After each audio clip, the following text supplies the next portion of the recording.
Wrestling fans, this Friday, Wrestling Changed My Life is hosting a happy hour in Coralville, Iowa, right before Penn State wrestles Iowa.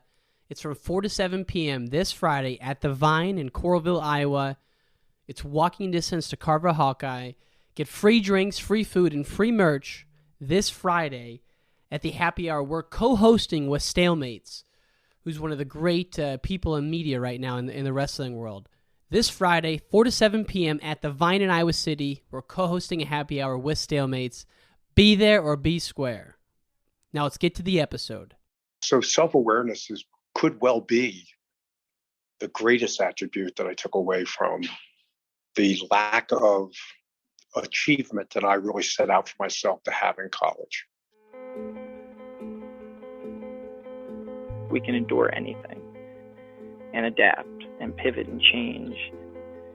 Wrestling gave us that ability. I would say nothing in life has impacted me more than the things wrestling has taught me in terms of self-reflection, resilience.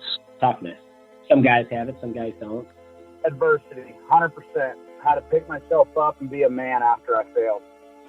And everything that has shaped my life and where I'm at today would not be there without the values and basically the lessons I've learned through the sport of wrestling.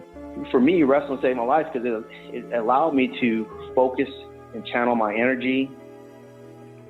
We're fortunate if you wrestled, because if you wrestled, natural talent helps, but it's 5% of the ingredient. It pales in comparison to heart and technique and effort. It humbled me, taught me humility. Nothing can humble you more than wrestling. I think it's the learning to adapt, right? You learn how to adapt, you learn how to solve problems. You know, if I look back at my time I spent wrestling, if it gave me one thing more than anything else, it's mental toughness. Welcome to Wrestling Changed My Life, presented by Spartan Combat. The Spartan Combat Nationals are returning to Jacksonville, Florida this April 8th through the 10th. Compete for the coolest trophy in wrestling at the Spartan Combat Nationals. Registration's now open, SpartanCombat.com. Folks, our guest today is Ira Lubert. He's a business leader, a philanthropist, and one of the key supporters of Penn State wrestling. He was actually part of the hiring committee that brought Cael Sanderson from Iowa State to Penn State.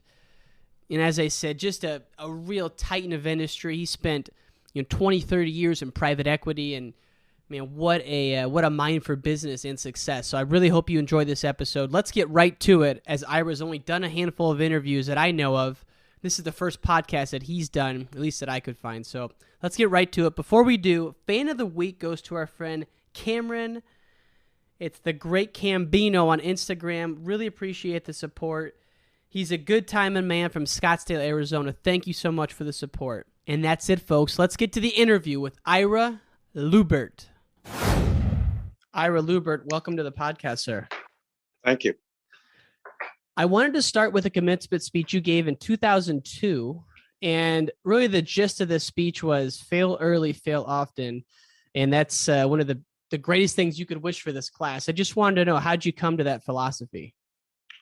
It actually was a validation of my life, to be honest with you. I had always achieved successes in high school, and success came pretty easy for me in high school. But then when I went to college, I didn't achieve my sports objectives, if you will. So no matter how hard I worked at it, I still didn't achieve the accomplishments or the goals that I set out for myself. And it wasn't until later that I learned that from those failures, if you will, it really helped me in later life and taught me lessons to follow that I subscribed to and used later in life. And how long did it take you from graduating Penn State to get that perspective so that you could use it for good? I would say 4, 5, 6 years after college, I started to work for IBM. And it just started to hit me after that. The attributes of, in life, no matter how hard you prepare, work hard, you can have all of those attributes, but sometimes you just don't achieve your objectives. It just happens. but really taking an inventory of the byproducts of those attributes is what really helped me in later life. And it really set the tone, if you will, or the foundation, if you will, for how I created both my personal life and my business life going forward. And it's one of those byproducts I got to think has to be self-awareness. Is that something that you picked up from failure? And if so, how has that helped you throughout your career? It's a great question. So self-awareness could well be the greatest attribute that I took away from the lack of achievement that I really set out for myself to have in college.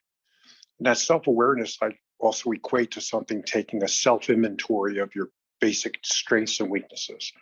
You hear from everybody and you hear your whole life, identify your weaknesses, work hard, and do better. Well, I found that most people's, including my own, basic personality traits don't change. You tend to do what you do well. You tend to migrate to that. And you tend to avoid what you don't like to do or do that well. So to me, understanding that and taking an inventory of my strengths and my weaknesses early on in my career was really the greatest accomplishment that I've had early on.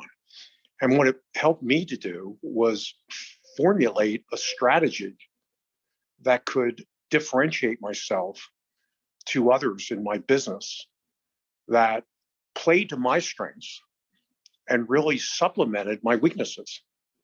And what came of that was a business strategy that very few people have deployed over the years that helped differentiate my business strategy to that of other people or other businesses. And as I reflect back over the 50, 60 years I've done it, it's really paid great dividends. And are you someone that believes in doubling down on your strengths or fixing the weaknesses? Well, again, I fix the weaknesses by supplementing my weaknesses with people who are great at doing the things that I don't do well. So to say to you that I'm an impatient person, so I'm going to learn to be patient, at least in my case, I found early on I wasn't going to be able to accomplish that. I can be a little more patient, or let me say this, I'm not a great people manager. So I could learn to be a better manager, but in my case, it would have taken away a lot of time from doing the things I really do well. So I partner with people instead of employ people. And in partnering with people, I'm partnering with people that through their success comes my success. And they're managing people. So if I were to tell you that, and again, this is just an educated guess, but indirectly and directly, I'm responsible for tens upon tens upon tens of thousands of employees. But I only manage directly 2 people in my enterprise, 2 people. My executive assistant, Doris, and the gentleman who runs my family office, Rob. But in addition to that, I have well in excess of 100 partners. And they don't work for me. They're my partners. They own a very percentage of an investment that I have, and they run the business. So I don't run the business day to day, or the real estate investment, or the company. They do. And that's how I built my enterprise, having these 80, 100 people that I've invested with over the years. And all the people roll up to them, allowing me, because I've also found early in my career that personnel issues, people issues, take the most time and the most stress. So if you're running, and I've met a lot of people over my life, you're running multi-$100 million companies, that's a tremendous achievement for you as the CEO. But a lot of your time is spent managing people-related issues, which might supplant you from being able to do much more or grow the business even greater. And I would submit, again, there is no one perfect path to success. I'm just only sharing my path. In no way am I advocating that other people's paths aren't as good or better. But this was a path I chose, which in essence is a little unique. I don't think you'll hear a lot of examples like this. But based on the inventory I took of my strengths and weaknesses in my 20s, I felt this was the best path for me. And thank God, as I reflect back over it at 70, soon to be 72 years old, it's worked out phenomenally well for me. Now, I've often wondered, what if I were to just start one company? Could I have done better? Mm-hmm. I'll never know the answer to that question, but my gut tells me not even close. Because of what I'll call, frankly, the negative attributes or weaknesses that I have, I think would have held me back from achieving the kind of success that I've achieved. And by the way, probably more important than the success is the byproduct of the success. Think about if you were to interview a lot of my investors or a lot of my partners, they are, for the most part, most of them are very grateful and very appreciative of the investment and the partnership. Mm-hmm. That through their success came my success, but I was an enabler that allowed a lot of these folks to get into business. I funded their business. I helped grow their business through mentoring. And it was frankly very mutual, but they would acknowledge that without that, they wouldn't be where they are today. And I get a lot of pleasure out of seeing the fulfillment of these folks' successes.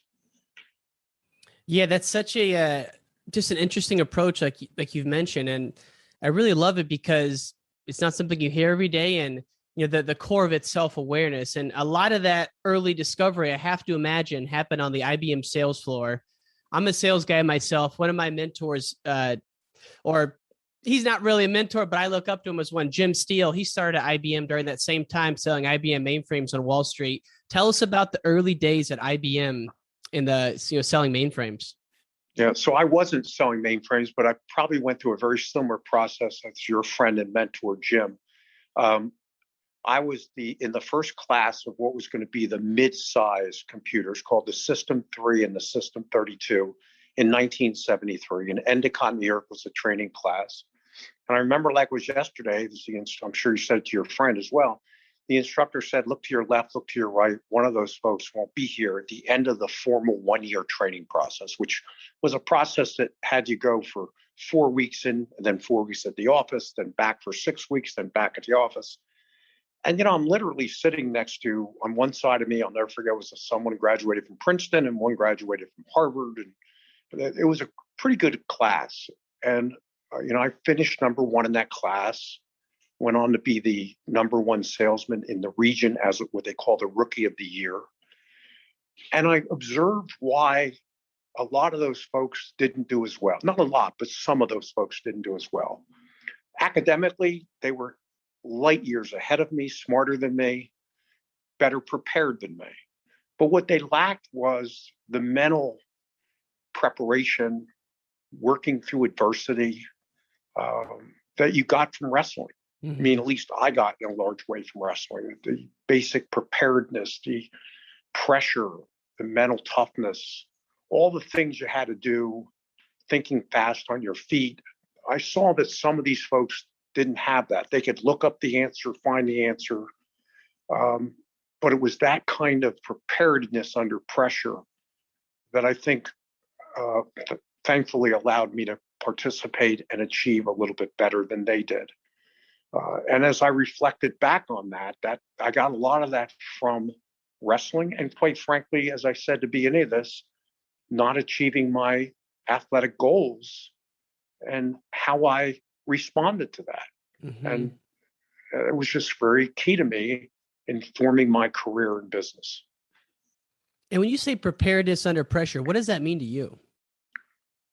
Well, like in these classes, they would have you get up in front of the class and do you would be selling something to one of the instructors on the fly. They would and how you handle, they'd throw objections in your face and you'd have to respond to it and things of that nature. And when I went out and became a salesperson for IBM, I had the same thing to handle. And I went on to become as I said, the Rookie of the Year, and then became the number one salesman as president of the 100% Club at a 4,600 and some people, recognized as the number one person, and then went into a couple other businesses and then my own businesses.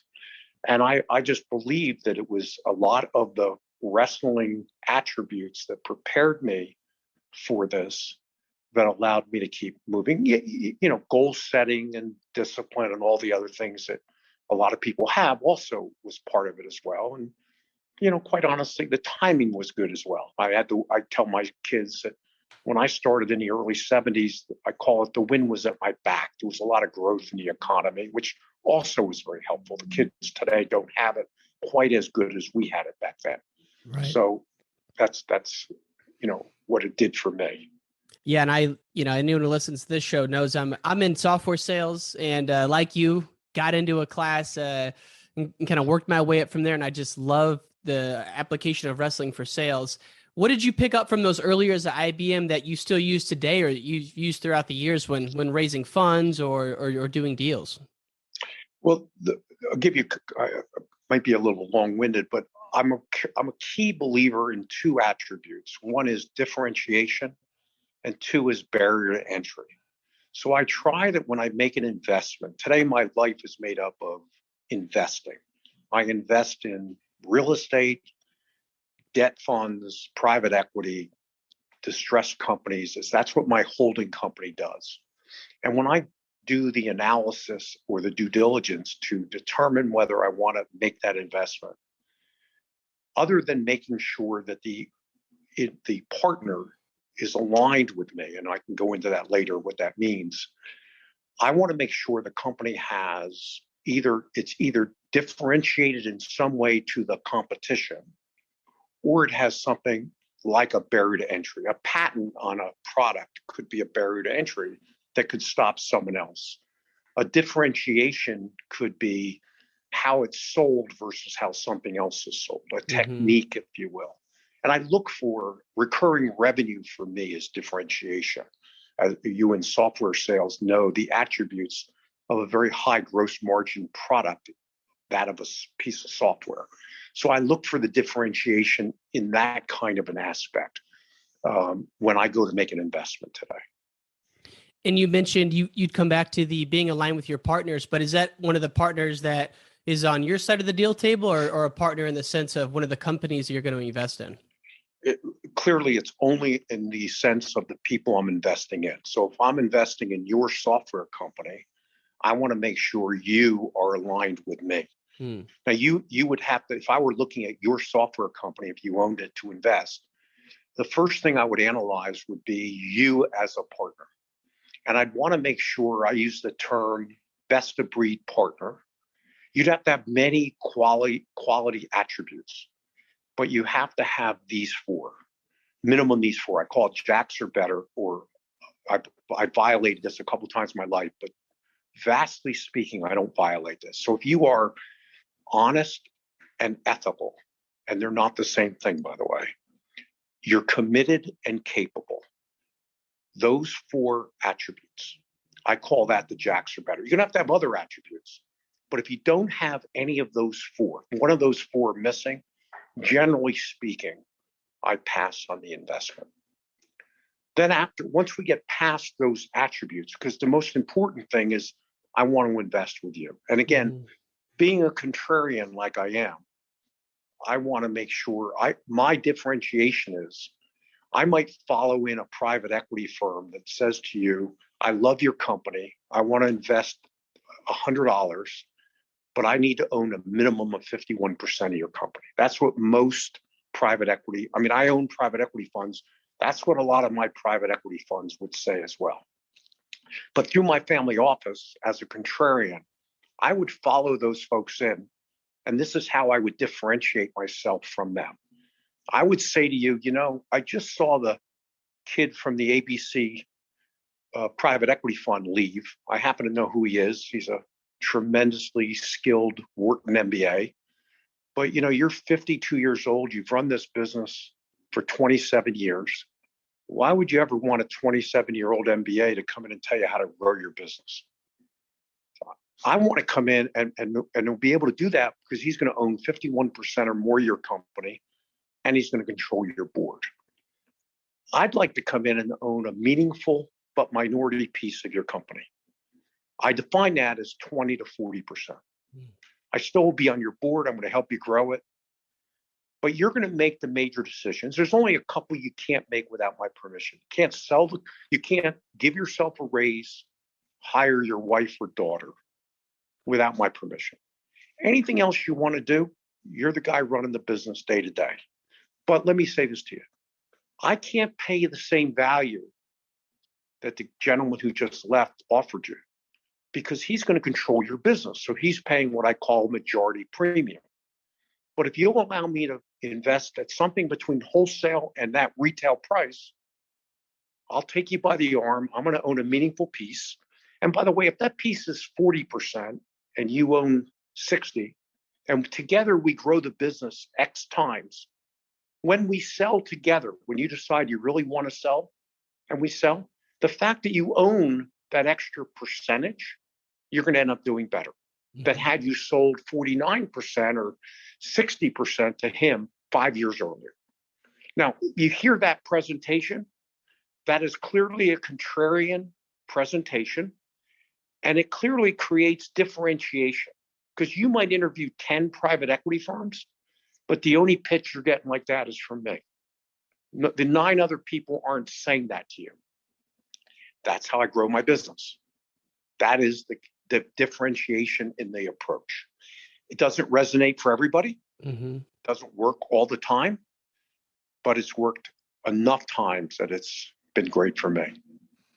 And when you're looking at those partners and they have to have those 4 criteria you just mentioned, which of the 4 do you often see as missing amongst a founder that otherwise would be a great partner for you? Capable.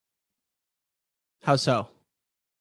Well, just not experienced enough, doesn't have the skill set, wouldn't take direction well enough to get the skill set, like maybe bring in an advisor to help, that I think is needed to grow it. We might have, their personality type might be that they don't believe they need to help.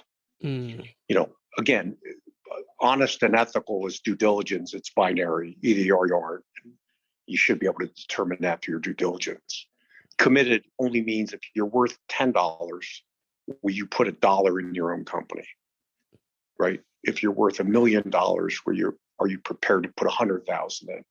If you're worth that $1 million and don't want to put any money of your own really to speak of in that company, you're not committed. That's the differentiation. That's the definition of that. Man, so the capable is as much as being coachable as it is having experience. Yeah. Wow. Absolutely. Yep.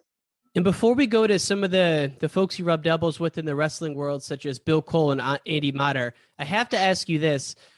Mid-90s, tech stocks are just booming. Cisco, people think Cisco is going to run the world. But in 97, you get out of the business to get into real estate. How did you come by that decision? Well, I actually started in real estate in college, so it always was my first love. I started with I sold a coin collection that I created in high school for just under $5,000, and later found out I was very fortunate to get an athletic scholarship to Penn State. So I used that $5,000 to buy mobile homes, and those mobile homes, when I was a senior, got sold to buy my first couple pieces of real estate in State College. And I kept investing in real estate from that point on a much, as I got commission dollars from IBM and then later ITT, I was disciplined enough in my plan to take those excess dollars to continue to invest in great hedges against inflation like real estate and drive the cash flow to keep buying more. That's how I started building my business. So that's what I really did. And so it's really a misnomer. I was working with these tech companies, and when I eventually left, I went to work for Safeguard Scientifics. And it was Safeguard that the founder mentor, who's just recently passed away, Pete Musser, he taught me the private equity world, if you will. And he needed someone to frankly oversee his real estate business, the public company's real estate business, because they eventually went into a company that today is a REIT called Brandywine. Right. So we actually traded. I actually oversaw the real estate while he taught me the private equity business. Got it. And then it was 97 that I left to concentrate on real estate with Lubert Adler's, our first fund, which today out of our $44 billion in all the funds probably represents about $9 billion. But I always had the plan to expand that holding company from the real estate, Lubert Adler being the first one, to the 8 that we have today, the second being a private equity fund called LLR. Mm-hmm. That is, I was hoping you'd tell the story about the mobile homes that you bought when there was a housing shortage. And that kind of was the foundation. And you stayed with the real estate throughout that time. You mentioned you had a plan both in 97 and then early in your career. And I'm just curious, when you look at a plan, is it something you're doing 30 days, 30 days, 1 year, and a 5-year basis? How does that look to you? For many years, every year I would write a 1-year plan and a 5-year plan. I did that for many. I don't do it anymore. I mean, I just haven't done it probably for the last 10 years. But in my, late 20s, 30s, and probably mid to late 40s, I would do a 1 and 5-year plan. And, the plan was number of investments and achievement on income levels that took me to where I wanted to go. Mm-hmm. And I just felt, and then most people would do a plan that I saw, a January plan, I want to lose 20 pounds. And come the end of February, they forgot about the plan. By the way, when it comes to weight, me included. But, my plan wasn't just enough to do the written plan, which I did. It was breaking the plan down so that you understood what you needed to do on a daily basis to achieve it. Back to IBM, I wanted to be the president of the 100% Club in 1975. That was a goal. I was the rookie of the year in 74. I actually did the due diligence to figure out the guy, I'll never forget his name. His name was Des Crane from Memphis, Tennessee, was the president of the 74 Club. And I met him because I was rookie of the year. And I talked with him and met what it was he sold that made him achieve that objective. And based on that, I inflated that number and I divided it by 12. And I broke it down to what do I have to do on a daily basis? And then on a monthly basis, I would look back to see how I was doing against the objective. And there were times I was failing miserably. And there were other times I was doing very well against it. And thank God, and a little bit of luck, and I achieved that objective to be the president of the 100% Club in 1975, as I said earlier. But to me, it's all about setting goals, understanding strengths and weaknesses, breaking the goals down, and making sure you're monitoring the success of the goal itself. And then that's how I've run a lot of my businesses, even to today. The talking with someone who's done it before you, I just love that, because anywhere I've been, that's been something that's really helped me, and obviously you as well. In the podcasting world, Jason Bryant at sales, it's whoever's doing well, and you learn from them. And the other part about the plan I'd love to get your thoughts on, though, is how are you checking in on it in April, in August, in September? Is it simply knowing the metrics where you need to be for that month? Yeah. So if the plan is a monetary plan as relates to achievement, break that down. It's the best educated guess you have. It's not exact. Right. And you just see how you're doing. So, in 1975, I set a goal of selling 40 computers. Now, a lot easier computers than your friends sold. I was selling what was called a System 32 computer, $100,000 type versus a $500 to $1 million computer. And I ended up selling 52, the highest ever sold in the history of IBM. It ended up averaging one a week.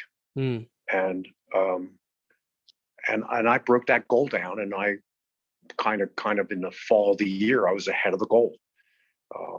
Behind the goal a little bit in the first quarter, I remember, if memory serves me correctly, but I know later in the year, it really worked out well, and I had a lot of momentum and finished off literally selling 52 IBM System 32 computers.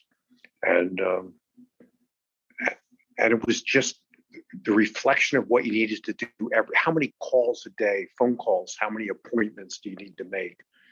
The second thing I did to differentiate myself was in my due diligence, I understood the IBM contract back then. And that contract allowed somebody to sign that contract and not have any financial obligation if they canceled, even up to the day that computer shipped. Well, I think what I did was so different. I explained and showed that to a prospect and said, my sales pitch was completely contrarian and unique. And I would say to the prospect, obviously, I don't have enough information and you don't have enough information to order this computer today. Except if you place it on order, there's such a backlog that I can place it on order to start to get built today. And you have no financial obligation. Let me show it to you. And then I'd like to work with you over the next 3 to 4 months to determine if this is the right product for you. So guess what? Not everybody, but a lot of people sign that contract in that first or second meeting. Some would say, let me see a demonstration first. And a week later, we'd have a demonstration. I'd get them to sign a contract. And then I never had to ask for the order again. Then I'd work with my systems engineers and myself to understand his business. And come 4 weeks later, 8 weeks later, 12 weeks later, we had enough information for him to make an informed decision. And I didn't have to say, do you want to buy it? He'd already bought it. And we just then worked the process. Now, you reflect back on that. It sounds very simple, but no, I'm not sure anybody else was doing that. And that's really that is a key differentiator to how everyone else looks at the same issue. Yeah. Or you might call it a contrarian approach. But it was the way you approach the approach, meaning finding a way that's different in itself is work in process. And I was very fortunate to take the time to study that contract and validate that that was true. Now, they've since changed that. It's another story for another day. Right. That contract was long changed when they saw how I did it, but that's how I did it. Regardless of if it's changed, though, to your point, it's just about having competency in the moment of what you're doing and really, knowing everything there is to know. Last thing on the plan piece, when you look at your daily routine, I understand you're someone who ran 3 miles a day for decades. Was there anything else you did on a daily basis that you think was a unique approach? I don't think, I was very disciplined at work. Never took it for granted.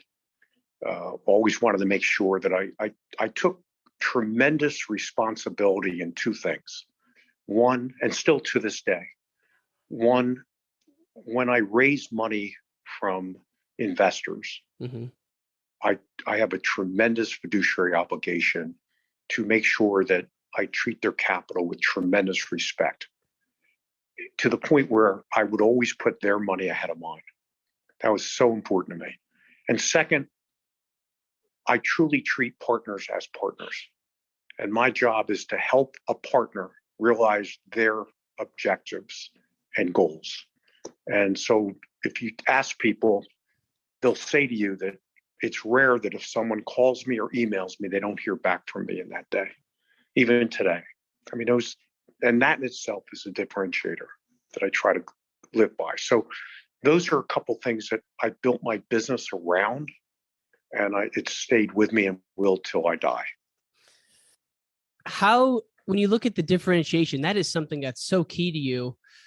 And as we shift to wrestling, I'm so curious, when you were state champ in New Jersey, and you got introduced to wrestling in 1966 from a football coach, said go out for it, and you ended up going to Penn State. But how did Penn State differentiate itself for you? Because I understand that at the time they had the great Dave Joyner there, and that's someone you had a huge history with even to this day. But what was it about Penn State for you?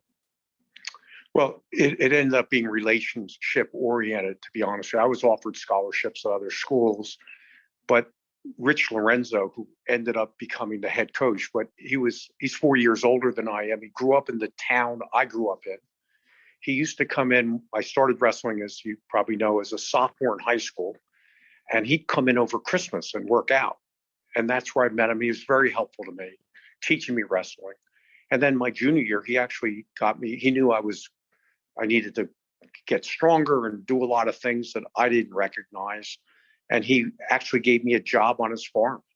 And I worked on his farm junior and senior year, really getting to know him. He unofficially got me up to Penn State, where I first met Andy Motter as a sophomore, and stayed close to the school. And I think the advantage way back then, being able to see a school like Penn State numerous times, getting to know the attributes of Rich Lorenzo, meeting the team and the coaches, really was great. And I got rejected to Penn State the first 2 times I applied academically. So they helped me get in. I was fortunate enough to do that.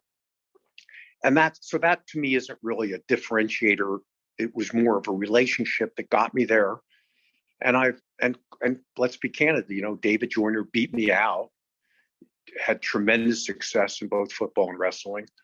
But Penn State stayed with me. They didn't take my scholarship. They were just so good, and just the way their culture is, that I never forgot that. And obviously one of the main drivers as to why I got so involved with Penn State, both with my time, my dollars, over these years. That's amazing to see that, especially now when you look at, kids are transferring. If someone beats them out, scholarships are being pulled, so it's definitely a two-way street, both athletes and coaches, in terms of, sometimes commitments change. The leader of that program was Bill Cole, one of my favorite people to talk about, national champ for UNI, war hero on D-Day. Tell us about Bill Cole's philosophy. Yeah, just a great human being. Bill was a phenomenal teacher. We couldn't help but learn from Bill. Just a down-to-earth, real family-oriented guy. Obviously, people know his son, who's incredibly successful, Robbie, and Chris wrestled with me, the older brother. You just couldn't help. He was an incredible technician. Couldn't help but learn from him. And really, the first non-Penn State coach for wrestling that they turned to, which may be a story for another day, but since him, then it was pretty much all Penn Staters until Cael Sanderson. And as you know, I was a little bit involved with Cael. Yeah. So just Bill was just great, and I think made the first tremendous stride for Penn State to start to become nationally recognized. And he just did a great job. And his approach, would you say it was more of a, tough guy kind of thing, or a soft, carry a big stick, or, the saying how it goes? Yeah, I would say he was more of a tough guy than a soft stick, but really had your best interest at heart, really wanted you to be successful, really worked at it. I mean, he was just dedicated to the position. As you might know, that ironically, Rich became the assistant coach upon graduation when George Edwards went on to Virginia. So I was very fortunate that, Rich was a good friend, really taught me a lot about wrestling through high school. And then lo and behold, he ends up being my freshman coach, if you will. Mm-hmm. And so, when you have that kind of history, it's not hard to understand why I've become so loyal to the university. Yeah. I mean, especially when you think about over all those years, people think about Cael Sanderson now as, obviously one of the great Penn State coaches, but man, in the late 80s and early 90s, Penn State was giving Iowa everything they could handle. They took them out a couple times in big dual meets, one of which at Carver, and Rich Lorenzo was the head coach of those teams. And he was. Yeah, he was, John Fritz, but mostly Rich was the one who beat him. In fact, I'll tell you a funny little story. I don't know him well, but Dan Gable once called me years and years and years ago, asking if I'd be helpful in some area. And I told him I would. And he said to me, as he started the call, he said, I lost one match at Carver. I wonder if you could remember what that match was. I said, Dan, it was Penn State. I was there. I mean, that's how we started the conversation. So, just it's really unique to wrestlers. It's certain things you don't forget. So yeah, Rich built some phenomenal teams along the way. So did Johnny, but Rich really had the teams and could really compete with Iowa. But just, again, maybe it's resources that I thought were lacking and others thought were lacking, a wrestling room. Yeah. Things of that nature. We can spend time on what those attributes were, but we needed to take the next step up, and Cael has certainly delivered that in spades.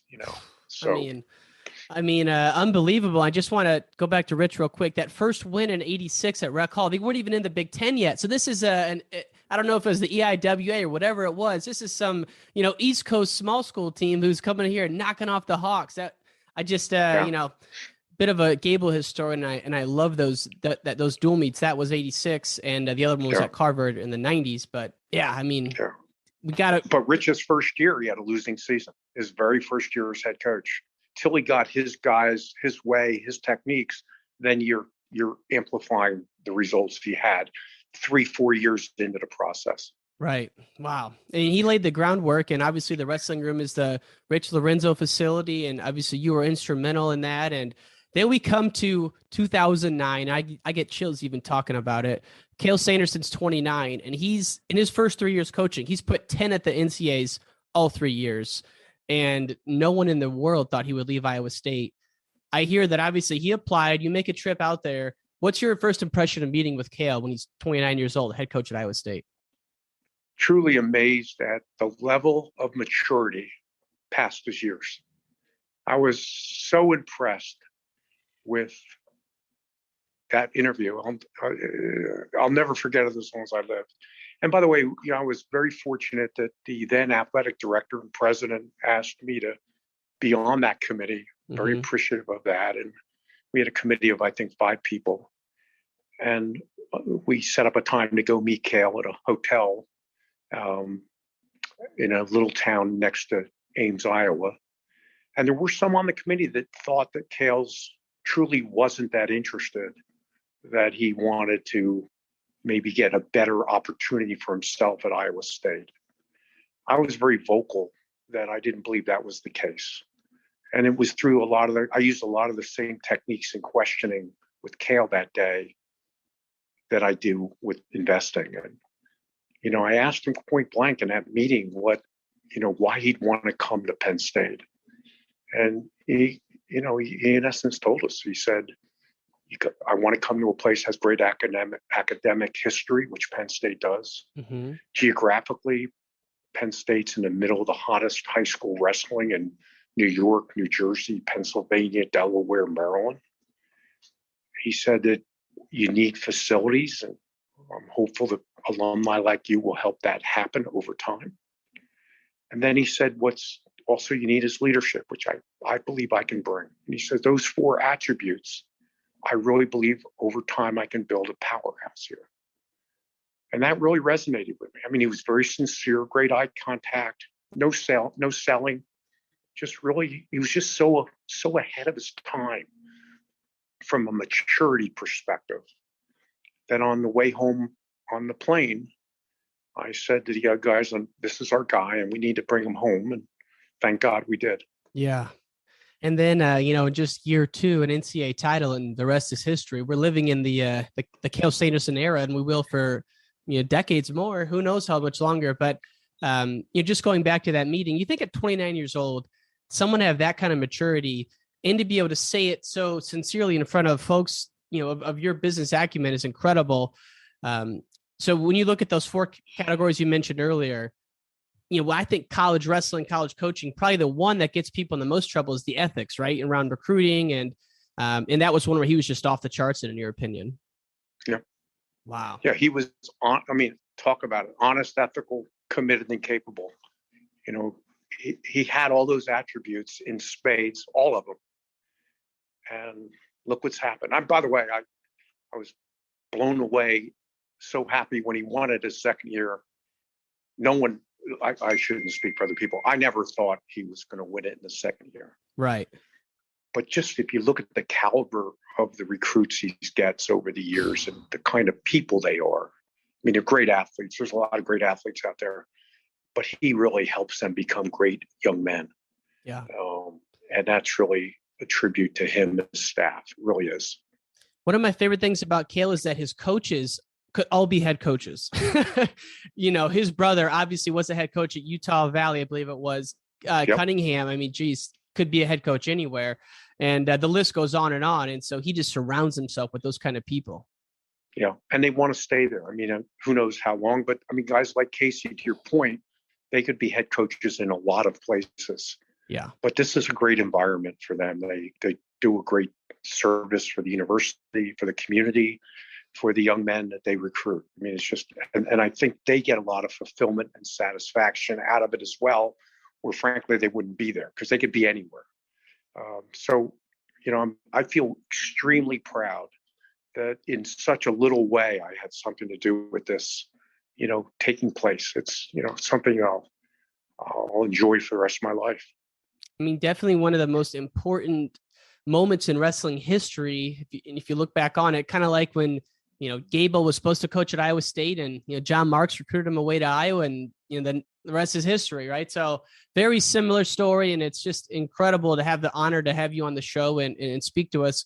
Last thing I wanted to ask you is, when you look at, we've talked about wrestling, how it's changed your life. I'm not going to ask you that question, but just in general, when you look at business partners that you're mentoring, what are some of the things that the 30-year-olds, the 40-year-olds are really lacking that you're able to help guide them on or educate them on, that maybe some of our listeners say, hey, that's me, I need to up my game. What can I do? And what do you see there?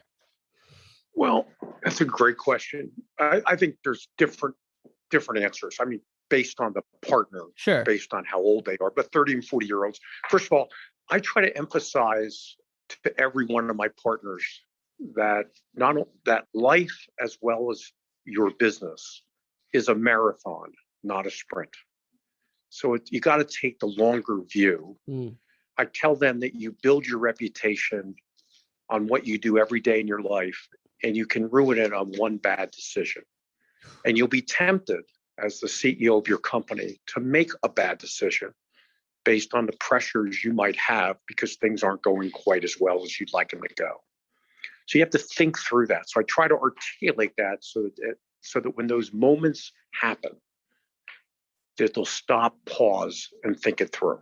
And there's a marathon. I tell them that even if this takes them 10, 12 years to realize their goals, there are going to be one or two others after that when you're 30 to 40 years old.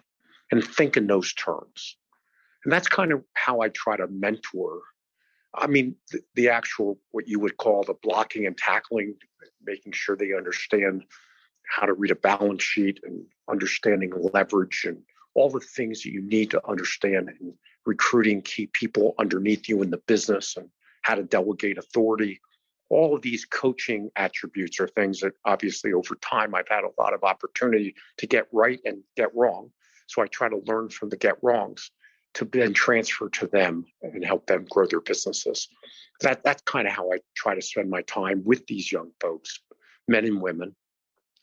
And again, emphasize to them that through their success comes my success. And that's how I make my living, is through their successes. Take the long view and, really focus on your reputation or doing the right thing, as you say, every day. And one quick bonus one, favorite books that you read or give away to people, then we'll let you go, sir, if any come to mind. The Malcolm Gladwell book is the one that I've read numerous times. And I'm drawing a blank on the name, but it in essence tells you that opportunity really changes your life. But once you have that up, like Bill Gates having the opportunity in the book to work at a timeshare company isn't just enough.